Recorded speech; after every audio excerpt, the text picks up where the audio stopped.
उनको अस्थायी कोई भी राहत अभी तक कोर्ट से नहीं मिला है। तो आप ये कहना चाह रहे हैं कि वो जो आरोप लगा उसमें कोई मेरिट नहीं है? बिल्कुल बकवास और बिल्कुल हास्यास्पद केस है ये कहना चाह रहे हैं कि मामला पूरा पॉलिटिकल कॉन्स्पिरेसी का है। और सत्ता में बैठे हुए लोगों ने बापूजी को फंसा के रखने में कोई कमी नहीं छोड़ी। किसी भी तरीके से बापूजी को बाहर नहीं आने दिया जाए, इसके लिए सतत प्रयास करते रहे। अदालतें हैं भारतवर्ष में जी, वो राजनीतिक प्रभाव में काम कर रही है। तो आपको नहीं लग रहा है? ऐसा कोई मैं नहीं कह रहा हूँ, ये दिख रहा है, स्पष्ट दिख रहा है। जो मर्जी चाह रहे सरकार करवा लेगा। देखिए, अदालत के बारे में ये परसेप्शन है कि वहाँ पे मेरिट के आधार पे जजमेंट होता है। आश्रम उखड़े या ना उखड़े, आश्रम उखाड़ नहीं पाएंगे, ये सरकार से जरूर उखड़ जाएंगे। इस बात के लिए इनके मन में बैठ जाना चाहिए इस बात को। नमस्कार, मैं विशाल, आपको एक बार फिर से स्वागत है। आप आसाराम बापू केस के बारे में जानते हैं, जैसा कि अब वो एक पहेली बन चुका है, जिसमें जो समर्थक वर्ग है वो मानता है कि उनको जब जबरन फंसाया गया है, तो एक दूसरा वर्ग है जो ये मानता है कि वो उस आरोप में लिप्त रहे जिसका उनके ऊपर मामला चल रहा है। उनके लिए आवाज उठाने वाले, जो कि अलग अलग मंचों से अपनी आवाज बुलंद करते हैं, वो है बम ठाकुर। तो हम बम ठाकुर जी का स्वागत करेंगे। बहुत स्वागत है आपका। धन्यवाद विशाल जी। बम जी, क्या चल रहा है इस पूरे मामले में? अभी फिलहाल बापूजी मेडिकल बेल पे हैं और सब आप लोग भी जानते हैं, और पिछले 4-5 महीने से वो इलाज के लिए बाहर हैं। लेकिन उनको अस्थायी कोई भी राहत अभी तक कोर्ट से नहीं मिला है। अभी भी वो बाहर 2 महीने के बाद में, 3 महीने के बाद में उनको कोर्ट जाना पड़ता है और फिर से आगे इलाज के लिए अवधि बढ़ाना पड़ता है। जबकि उनके जो शारीरिक अवस्था है, 87 साल उनका उम्र है, हृदय में 3-3 ब्लॉकेज है और आंतों में जो है छाले हो जाते हैं, उससे रक्त का रिसाव चालू हो जाता है, इसलिए हेमोग्लोबिन स्टेबल नहीं रह रहा है। तो कुल मिला के बापूजी जो है पूर्ण रूप से गंभीर बीमारियों से ग्रसित हो गए उनका शरीर, और चलने फिरने में भी बापूजी को अब परेशानी है। ऐसे में उनको अब रेगुलर बेल मिल जाना चाहिए, अस्थायी बेल मिल जाना चाहिए, ताकि वो अब जो है उनको जेल नहीं जाना पड़े। पहली बात तो ये है। दूसरी बात ये है कि बापूजी के जो लीगल टीम है, वो लोगों को भी अब इस तरीके का प्रयास करना चाहिए कि मेडिकल ग्राउंड पे बात तो हो रहा है, मेडिकल ग्राउंड पे भी वो अस्थायी बेल की मांग करे। मेडिकल ग्राउंड के साथ साथ वो मेरिट पे भी बात करे और बापूजी को अब सब माने सदैव के लिए बाहर ले आए, कि अब बापूजी को फिर से जेल में जो यातना सहना पड़ा, सहने के लिए जेल नहीं जाना पड़े, क्योंकि उसी जेल के यातना के कारण बापूजी की स्थिति आज ऐसा है कि कई बीमारी उंगली पे गिन नहीं सकते, इतनी बीमारियों से ग्रसित हो गए हैं और गंभीर रूप से बीमार हैं। ऐसे में उनको फिर से जेल भेजना मौत को निमंत्रण देने जैसा होगा। तो आप ये बताएं कि जिस मामले की बात आप कर रहे हैं, जी, तो आप ये कहना चाह रहे हैं कि वो जो आरोप लगा उसमें कोई मेरिट नहीं है? नहीं, क्यों नहीं मेरिट है? बिल्कुल बकवास और बिल्कुल हास्यास्पद केस है ये। इससे झूठा और इससे वाहियात केस कोई हमने देखा नहीं। हमको तो लग रहा है कि उस केस में बापूजी को 1 दिन की जेल में नहीं होनी चाहिए थी। लेकिन जो बेशर्म लोग हैं, जो सत्ता में बैठे हुए लोग हैं, जो उनके लीगल में कुछ दिन तक काम करते रहे, अभी तक लास्ट थोड़े दिन तक काम करते रहे, वो जो बेशर्म लोग हैं, वो लोग ने कोर्ट में सही से पक्ष नहीं रखा और सत्ता में बैठे हुए लोगों ने बापूजी को फंसा के रखने में कोई कमी नहीं छोड़ी। किसी भी तरीके से बापूजी को बाहर नहीं आने दिया जाए, इसके लिए सतत प्रयास करते रहे। आप लोगों ने प्रदीप सिंह जडेजा का बयान सुना होगा। गृह मंत्रालय में, गुजरात के गृह मंत्रालय में सीना ठोक के कहता है कि आसाराम बापू और नारायण साईं को हमारे राज्य की प्रबल इच्छा शक्ति कारण बाहर नहीं आने दे रहे हैं।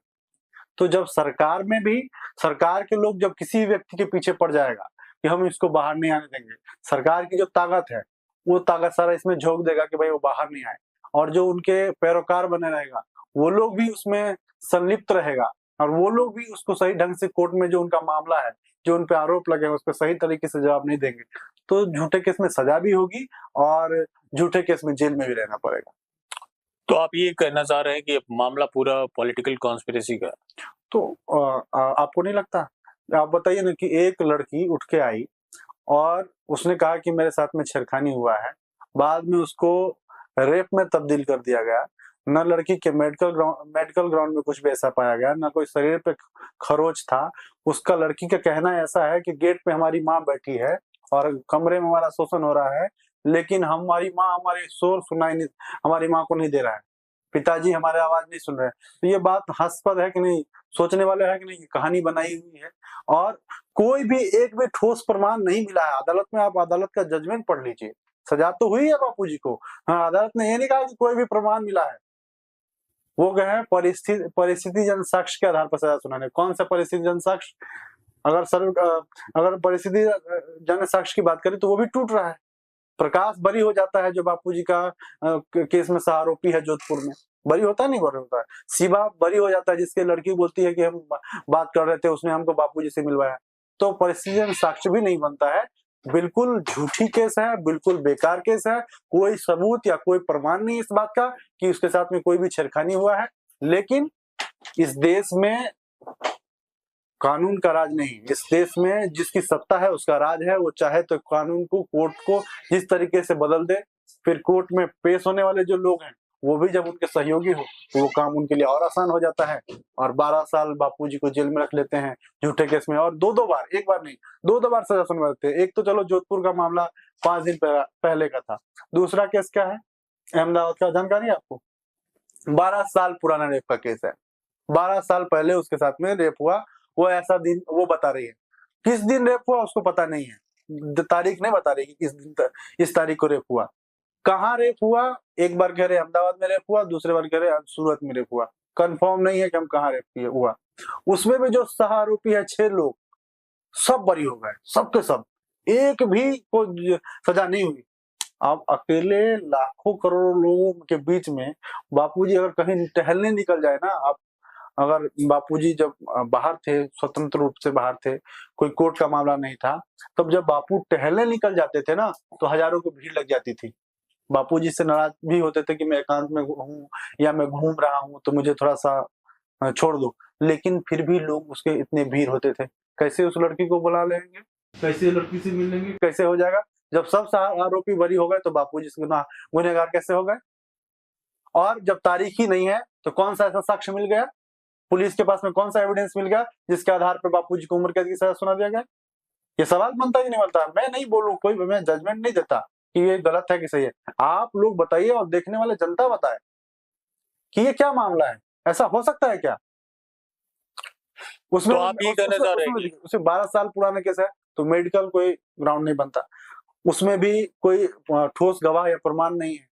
उसमें देखिए वो लड़की बोल रही है कि 2001 में मेरे साथ में रेप हुआ और 2003 में मेरी छोटी बहन के साथ में रेप हुआ। मेरे साथ में बापू ने रेप किया और उसके साथ में नारायण साईं ने रेप किया। आप बताइए कि जब तुम्हारे साथ 2001 में रेप हो गया तो 2003 में बहन को क्यों लेके आई तुम आश्रम में? ये सब बिल्कुल वाहियात और तय तरीके से सरकार द्वारा, देखो क्योंकि नारायण साईं ने वहां पे पार्टी बनाने की घोषणा कर दी थी कि हम जो है ओजस्वी पार्टी बनाएंगे। थोड़ा सा साधक बापू का लॉजिक लगा है, ओजस्वी पार्टी बनाने से किस पार्टी का नुकसान था? किस पार्टी का नुकसान था? बीजेपी को था ना। वो लोग नहीं चाहते बापू बाहर आए। राकेश अस्थाना किसका आदमी है? किसके कहने पर गुजरात में केस बना? सबको पता है, लेकिन लोग डरते हैं और इन डर के वजह से उनके मनोबल बढ़ा हुआ है और जो मन में आ रहा कर रहे हैं। बापूजी को तो सजा करवाई दे रहे हैं, पूरे परिवार को तहस नहस कर दे रहे हैं। पत्नी को केस में फंसा दिए, बेटी को केस में फंसा दिए, बेटा को केस में फंसा दिए, बापू के ऊपर केस बना दिए। पूरे परिवार तहस नहस है। और अब नजर है आश्रम को। बापूजी का जो आश्रम है, बापूजी का 313 का बयान पढ़िए जो जोधपुर में दिए हैं। उन्होंने कहा कि मेरे आश्रम लोग मुझे क्यों फंसाना चाहते हैं? तो बोले मेरे आश्रम पे जो आश्रम है, व्यवस्था है, उस पर लोग कब्जा चाहते हैं। शुरुआत हो गई ना। कौन लोग कब्जा कर रहे हैं? कई लोग तो हमारे बारे में बोलते थे, जो उनके सहयोगी लोग हैं और आश्रम में भक्त बने घुसे हैं, वो हमारे लिए कहते थे। लेकिन आज जब सरकार तो रही ना, उनके मुंह नहीं लग रहा है। वो तो आप लोगों का धन्यवाद हो, संदीप जी के चैनल का धन्यवाद हो, जो पिछली बार हम लोगों ने बहुत अच्छे से उनके चैनल पर गए और सारी बात बताई। उसके बाद में ट्विटर पर ट्रेंड होने लगा, लोग मांग करने लगे कि भाई आश्रम नहीं टूटेगा। तब 17 जून तक के लिए स्टे मिला हुआ है। नहीं उसके तो ऊपर आते हैं। मतलब मेरा सवाल ये है, आप ये कहना चाह रहे हैं कि जो भी अदालतें हैं भारतवर्ष में, जी। वो राजनीतिक प्रभाव में काम कर रही हैं।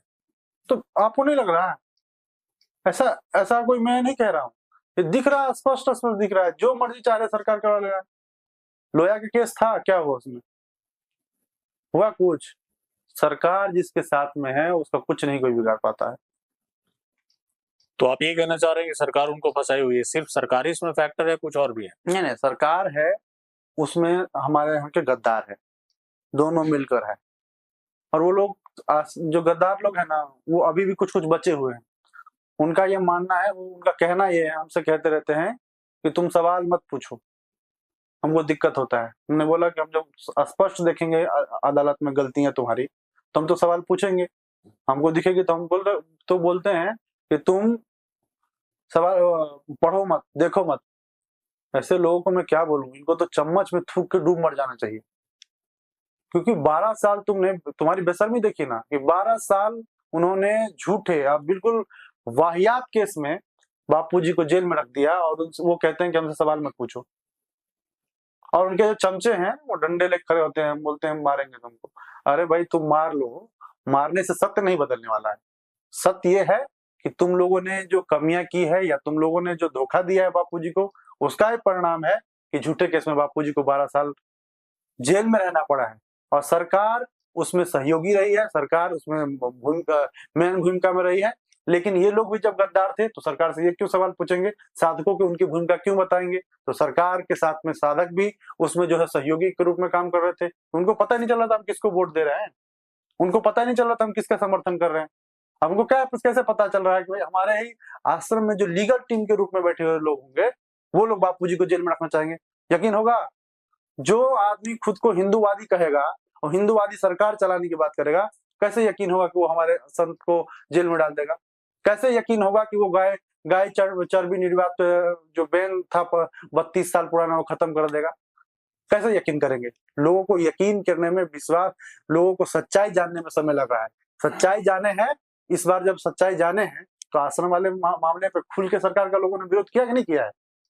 और सरकार को पीछे हटना पड़ा नहीं पड़ा है? पड़े हैं, पीछे हटे हैं, और उसके परिणाम है कि 17 दिन तक का स्टे मिला है आश्रम वाले मैटर में। देखिए, अदालत के बारे में ये परसेप्शन है कि वहां पे मेरिट के आधार पे जजमेंट होता है, तो फिर ऐसा क्या फैक्टर आ गए मेरिट के विपरीत जाकर ये सब कुछ हुआ? इससे बड़ा कोई झूठ नहीं हो सकता कि मेरिट पे बात होती है। मैं परसेप्शन की बात कर रहा हूँ। परसेप्शन कुछ भी बना ले आप, देखिए मीडिया उनका है, लोग उनका है, अखबार उनका है, सरकार उनकी है, तो जो मर्जी बना लीजिए, उसका कोई वो नहीं है। जो महत्वपूर्ण है ये है कि सच्चाई क्या है। सच्चाई सब लोग जानते हैं कि जो सरकार में सत्ता में लोग हैं, उनके दबाव में सरकार जो है कोर्ट काम कर रही है। सभी लोग, कुछ लोग होंगे ईमानदार, इसलिए देश चल रहा है, लेकिन ज्यादातर जो जज हैं वो खुद ही भ्रष्टाचार में लिप्त रहते हैं। दिल्ली में आपको नोट जला हुआ मिला, नोट मिला, अब वो लोग कोई सरकार की चमचागिरी नहीं करेंगे? हुआ कुछ? हुआ नहीं हुआ ना? तो जब नहीं हुआ तो दोनों के साठगांठ हैं, तुम हमें बचाओ, हम तुम्हें बचाएंगे। तो ऐसे में आम लोग पीछे जा रहे हैं, जो गरीब लोग हैं पीछे जा रहे हैं। पैसे वाले के लिए कोई कानून नाम की चीज नहीं है, जैसे चाहिए वैसे इस्तेमाल करते हैं कानून का। ये सब हुआ, उसके बाद अब तक जो भी मामले हैं, जबकि वो बाहर है अभी जमानत पे, वो मेडिकल ग्राउंड पे है, फिर आप लोग रेगुलर बेल के लिए क्यों नहीं अप्लाई करते? वो हम कैसे कर सकते हैं? हमने अभी तो बोला, आपके चैनल के माध्यम से मैंने आपसे सबसे पहले ही कहा कि जो लोग उनके पैरोकारी देख रहे हैं, और अच्छे लोग अगर जो आए हैं टीम में, जिनकी वजह से 2 बार बापूजी को जमानत मिली है, उन लोगों को चाहिए कि अब अस्थायी बेल के लिए प्रयास करें और उनको अस्थायी बेल दिलवाए। और इतना ही नहीं, आप और भी है, अगले महीने से, जुलाई से कोर्ट ने कहा है कि हम अपील सुनेंगे। तो अपील में अच्छे ढंग से बापू का पक्ष रखे और बापूजी को बरी करा दे।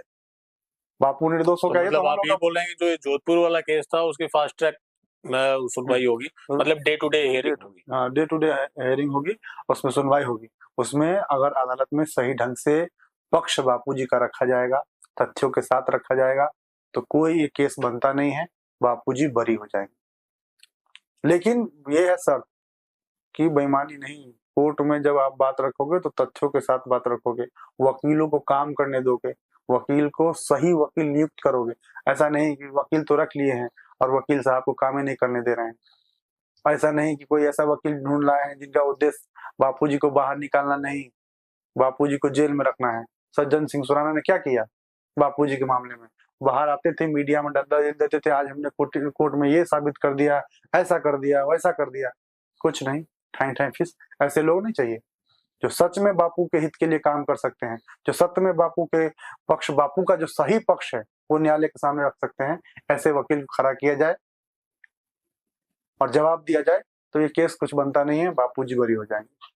आप इतनी मजबूती से उनके लिए आवाज उठाते हैं जी, इतनी निष्ठा है आपकी जी।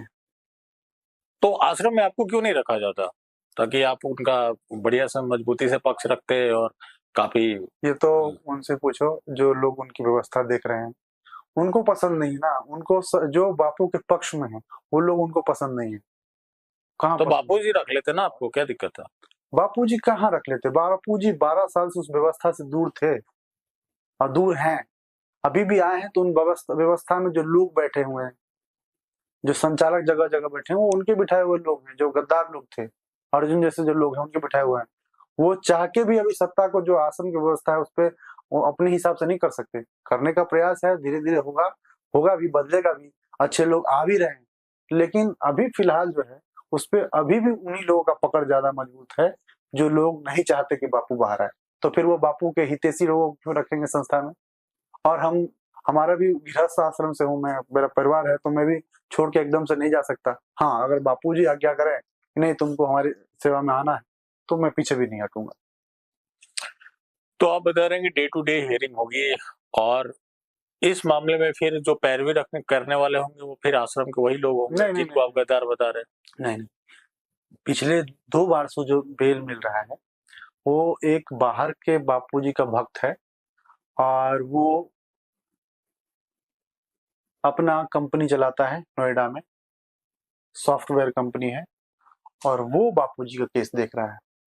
बापूजी का जो हेल्थ इशू है वो बाहर का एक साधक है, वो देख रहा है हेल्थ इशू, वो मेडिकल रिपोर्ट तैयार कर रहा है और उसके आधार पे बापूजी को बेल मिल रहा है। इन लोगों के हाथ में जाए तो अभी बंटाधार हो जाए। आपको पेरोल के जो जमानत की अवधि हो पूरा नहीं हो उससे पहले बापूजी को जेल भिजवा देंगे ये लोग। इनको दिक्कत हो रही है ना, बापूजी लोगों से मिल रहे हैं, अगर 2-5 लोग आ रहे हैं उनसे मुलाकात हो जाएगी, या बापूजी किसी से अपनी बात कह ना दे कि हम लोग गद्दार हैं, उस बात के लिए उनको डर है। तो वो नहीं चाहते कभी बापूजी बाहर आए या बाहर रहे, उनको दिक्कत है।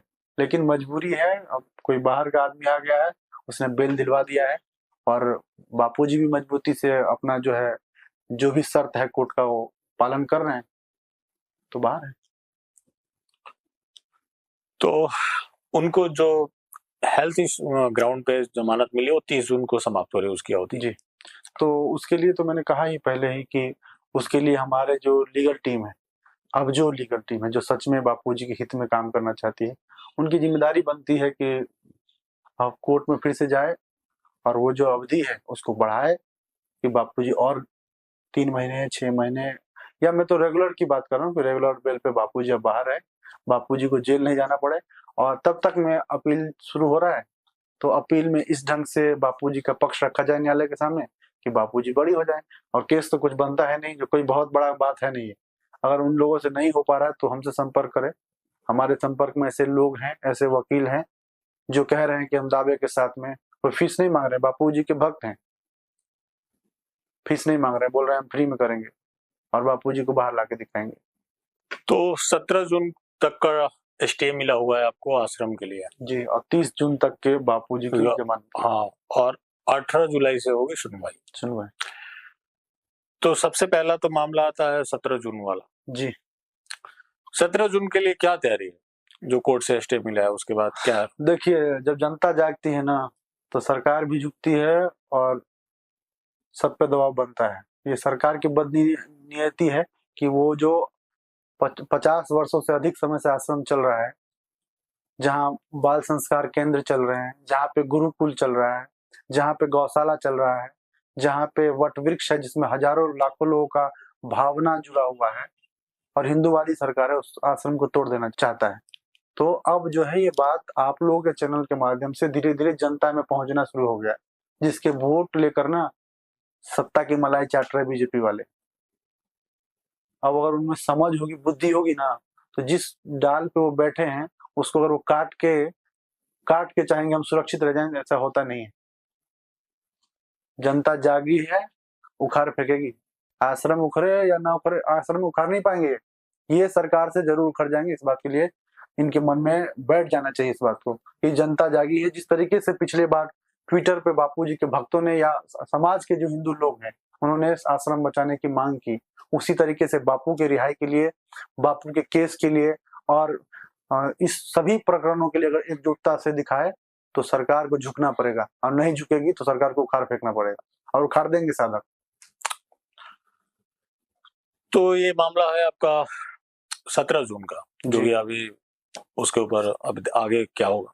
फिर आता है 30 जून जी, जो आप बता रहे हैं उनको मेडिकल ग्राउंड पे, तो एक बार उनको मतलब मेडिकल ग्राउंड के हिसाब से उनको जेल नहीं जाना चाहिए। और नहीं, मैं बता रहा हूँ उसका एक्सटेंशन था जी अभी इस बार जी, तो फिर आप लोग एक्सटेंशन के लिए ट्राई करेंगे? जाना चाहिए, जाना चाहिए। हम तो बोल रहे रेगुलर बेल के लिए जाना चाहिए, मगर रेगुलर बेल नहीं मिल रहा है तो एक्सटेंशन के लिए तो जाना ही चाहिए, और उनको जेल नहीं जाना चाहिए क्योंकि उनकी शारीरिक अवस्था ऐसी नहीं है। न्यायालय को भी समझ आना चाहिए और ये लोग सही तरीके से न्यायालय के सामने अपना पक्ष रखें, और सरकार में जो लोग बैठे हैं उनको भी समझ में आना चाहिए कि अब बापूजी का शारीरिक अवस्था ऐसे नहीं है तो एक दिन भी जेल में रह सके। उनको मारने का काम मत करो, उनको बाहर रहने दो, अब वो अपना इलाज ले रहे हैं और अपने उनको स्वस्थ रहने दो। फिर 18 जुलाई की जिसकी बात आप कर रहे थे कि डे टू डे हियरिंग होगी, तो उसके लिए भी आप लोगों ने पूरी तैयारी कर ली है या फिर हम लोगों पे बात बोल रहे हैं? हम नहीं है लीगल टीम, हम तो एक बापूजी को में श्रद्धा रखने वाले। जब आप साधक है, आप उनका पक्ष रख रहे हैं तो फिर तो आपकी बात होगी ना। नहीं तो हम आपके चैनल से वही तो मांग कर रहे हैं कि जो लोग उनका पक्ष न्यायालय में रख रहे हैं उनसे निवेदन है हमारा कि वो न्यायालय में सही ढंग से पक्ष रखें। अगर उनके पास में लीगल की तैयारी नहीं है तो हम जैसे लोगों से संपर्क करें, क्योंकि हम लोगों ने भी 10-12 साल दिया है इस केस में। सब घर द्वार, सब काम धंधा छोड़ के इसी में 24 घंटे लगे रहे हैं, तो हम लोगों से जानकारी ले। हम लोगों के संपर्क में भी ऐसे अच्छे वकील, अच्छे लीगल के जानकार लोग हैं जो इसमें उनका मदद कर सके, और सभी की मदद से एक अच्छा सकारात्मक प्रयास किया जाए ताकि बापूजी इस बार जो है हाई कोर्ट से बरी होकर बाहर आ जाए। और जो लोग, सुनिए, जो लोग उसमें डिस्टर्ब पैदा करे या समस्या खड़ा करे, उन लोगों को चिन्हित करके जो लीगल टीम में सच में अब अच्छे लोग आए हैं उनको पब्लिक में बताना पड़ेगा ताकि वो लोग कोई भी विघ्न पैदा न कर सके ताकि उन बापूजी को बरी होने में। क्योंकि पहले भी बापूजी के जो उस घटना वाली रात की बता रही है, जो जोधपुर में घटना बता रही है लड़की, उस रात की वीडियोग्राफी है इन लोगों के पास, जिससे ये तुरंत साबित हो जाएगा एक दिन में कि बापूजी निर्दोष हैं। वीडियो नहीं दे रहे हैं वो लोग। किसके पास वीडियो है? जो उस रात में वहां थे, वहां पे मौजूद थे जो लोग, और जो बापू के पैरोकार बन के घूम रहे हैं लोग, बन रहे थे अर्जुन जैसे लोग, उन लोगों के पास होगा वीडियो। तो होगी, हुई है ना उस रात को, कहीं भी सत्संग करते तो वीडियो होता है, वो प्रमाण है कि बापू निर्दोष है। नहीं दिया अदालत को तो फिर आप लोग क्यों नहीं दबाव बना रहे हैं कि आश्रम हम दबाव बना क्या करें? अब सुनिए ना, हम लोग दबाव बना रहे हैं, लगातार बोल रहे हैं, लेकिन क्या हो रहा है, बाकी के जो साधक है, जो ज्यादातर साधक है, उसमें उनको समझ ही नहीं विकसित हो रही है इतने सालों से। पता नहीं क्या सत्संग सुने, क्या भजन सुने, क्या ध्यान भजन किए, कोई विवेक नाम की चीज ही नहीं है। हम लोग बात कर रहे हैं कि भैया उनका जो सबूत है, जो प्रमाण है, जिसके आधार पर वो बड़ी हो सकते हैं, वो अदालत के सामने रखो। तो उनको जो गैंग है, वो गैंग समझा दे रहे हैं कि वो गद्दार है, तो हमारे खिलाफ ही लाठी लेके खड़े हो जाते हैं। उनको बेचारे को पता है, समझ ही नहीं है, और जो नासमझ लोग हैं वही लोग के कारण बापूजी को जेल में रहना पड़ रहा है। तो ये थे हमारे साथ बम ठाकुर, जिन्होंने मजबूती से अपना पक्ष रखा। बम जी, बहुत धन्यवाद आपका इस महत्वपूर्ण जानकारी के लिए, इस चर्चा के लिए। बाकी आपको कैसा लगा अपनी प्रतिक्रिया आप जरूर दें। बहुत धन्यवाद।